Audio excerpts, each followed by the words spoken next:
घाईच्या वेळी बनवण्यासाठी हा नाश्ता एकदम परफेक्ट रेसिपी आहे आणि अतिशय हेल्दी सुद्धा आहे। हिवाळ्यामध्ये तर प्रत्येकाने हा रेसिपी नक्की केलीच पाहिजे। तर हा आहे बाजऱ्याचा छान मस्त झटपट असा पॅनकेक। तर बघा मी असं बॅटर बनवलेलं होतं आणि त्यामध्ये छान मस्त असा जिऱ्या मोहरीचा तडका दिला। तर हे बॅटर कसं बनवायचं याची मी डिस्क्रिप्शनमध्ये लिंक दिलेली आहे, त्यासाठी व्हिडिओ तो पूर्ण बघा। तर बघा छान मस्त या तडक्यामध्ये कढीपत्त्याचे पानं सुद्धा टाकलेत आणि आता थोडंसं चिमूटभर यामध्ये हिंग टाकून घेतला, जेणेकरून हा पॅनकेक आपल्याला पचायला हलका होईल।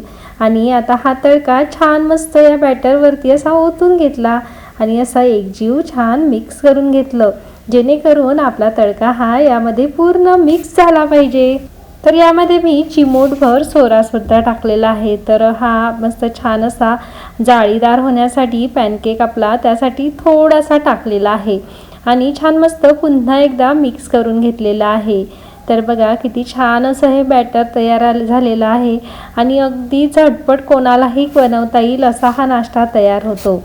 तर आता बघा आता हे सगळं मिक्स झालेलं आहे आणि आता मी गॅसवरती एक पॅन ठेवलेला आहे। तर तुम्ही पॅनऐवजी तवासुद्धा वापरू शकता। तर त्या पॅनमध्ये मी थोडंसं तेल टाकलेलं आहे, 2 ते 3 पळ्या, आणि आता थोडीशी मोहरी टाकून घेते।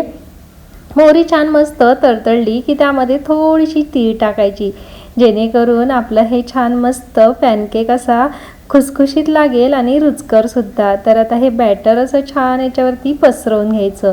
तर बघा जेवढं मावेल तेवढं याच्यावरती पसरवून घ्यायचं। साधारण मी 3 पळ्या हे बॅटर याच्यावरती पसरवलेलं आहे आणि छान मस्त असं पसरवून घेतलं आणि झाकण ठेवून छान 5 मिनटं होऊ दिलेलं आहे।